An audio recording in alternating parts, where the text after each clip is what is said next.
Leo, I think it's pretty hard to get through a 3-3 weekend healthy. What's the injury status of anybody on this team? Yeah, so Klager will be out tonight.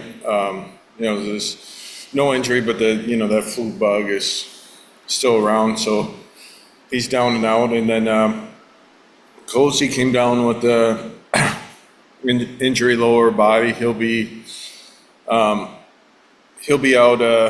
I'd say week to week. So we won't have both those guys tonight. In addition to that, the Rochester Americans put out a statement. Felix Sandstrom taking what's defined as an indefinite leave of absence to return home.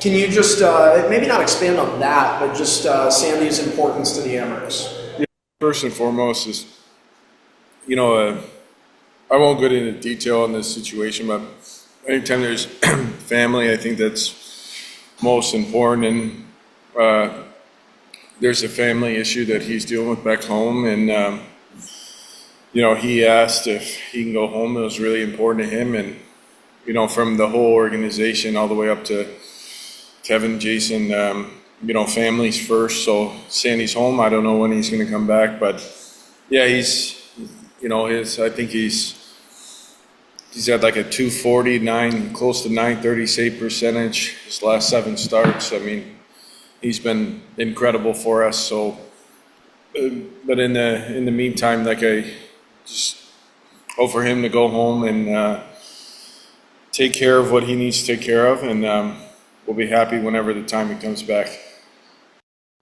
Tonight's opponent is Cleveland. You guys have had a lot of success against a team that's like neck and neck with you in the standings. So why do the Amherst match up so well?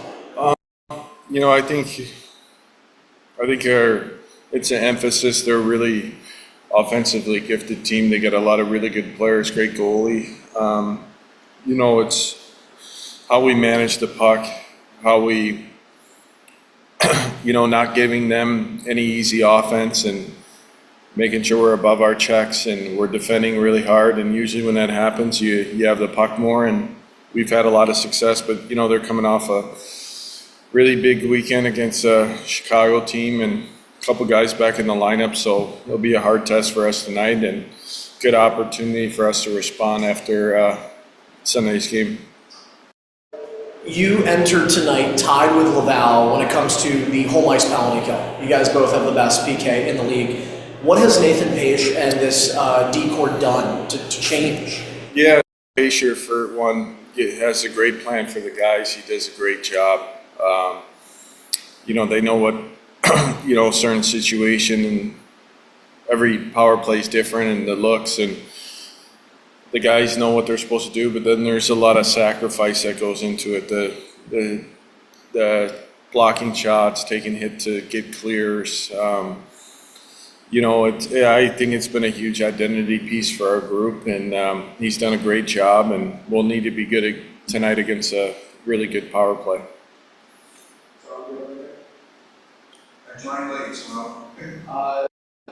Mike, if you'd like to go ahead and jump in. Yeah. Hey, Mike Catalana here, Channel 13. You talked, I think it was last week, about the dog days of February and just the mindset of that. After a weekend that didn't go probably the way you wanted it, does the message change at all? Or it's still February, it's still the dog days. Does the message change at all? No, not. We look at the next. You're going to go through weekends like we had. It wasn't our best. We played really good Wednesday. We didn't play to our standard, and I think the guys know that, but it's a 72-game season. It's long. You're going to go through stretches where your team doesn't play great, but there's been a lot of stretches where we've played really good hockey. We're a really good hockey team, and then you just move on. You got to focus on the next day, next practice, next game, and reset, and just be ready to go tonight. And the other thing is not related to your team, but to the sport. A lot of people pay attention to what's going on in the Four Nations. Yeah. And I know you guys have been busy, but what's it been like for your team? You got a lot of young guys from all over the place watching in your history and watching it. And does the team do anything like, I don't know what you have tomorrow, like when that game's going on? What's it been like for you guys?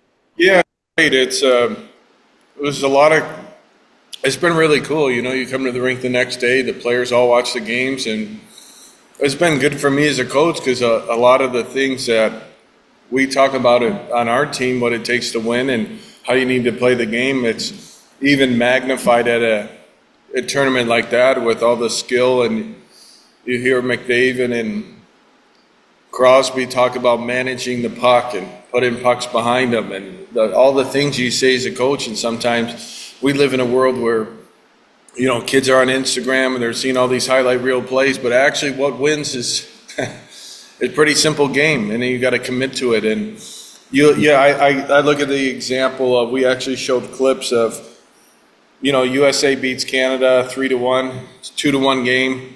Okay, you have Crosby, you have McKinnon, you have McDavid, you have Makar, and how many goals did USA give up?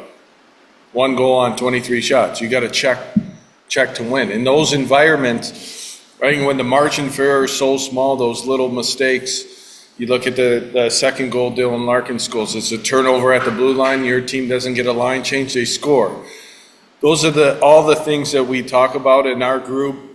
Going back to, I think our group is done a great job of understanding what it takes to win hockey games. And no, we're not a perfect hockey team by any means, but we've played a lot of really good hockey. And you know, if you look at our numbers of when we have a lead going into the third period, and I think we're like 23-1 or something like that. As a coach, you know, you got to play really good hockey in those moments, and we've done that, and we got to continue to grow our game. But it's been awesome. Like for me as a coach, you watch those games, and the time and space. There's no, you know, you get a few goals here and there that are highlight reel goals because they're world class players. But when you really watch the game, it's hard. It's almost I wouldn't say boring, but for a hockey junkie like me, it's the game's being played how it's supposed to be played. All right. So just last thing, what happens tomorrow night? It's tough. It's you know,